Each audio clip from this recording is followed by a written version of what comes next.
araw na to, ano ko doon papag-aralin mga anak ko. Yun lang ano ko, yun lang dream ko sa mga anak ko. Kasi doon libre lahat,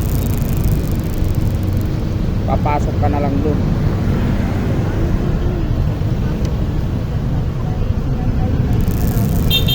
Oo, may allowance, may service ka pa doon.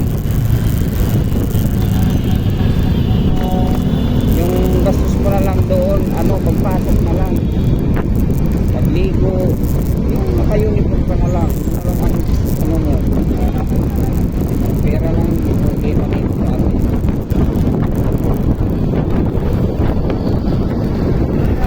Yun ang pangarap ko doon sa dalawa kong anak, puro kasi babae.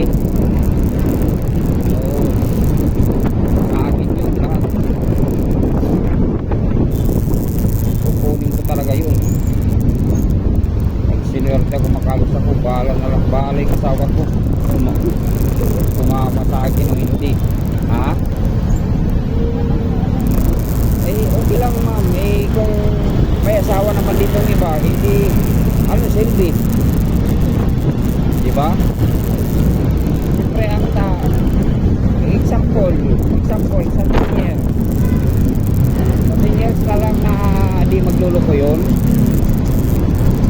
diba? Ha? Kasi kontrata ko ng gusto ng 10 years, sa tingin mo anong gagawin yan doon o dito? Maraming kalukuhan yun, lalo na may pera na siya.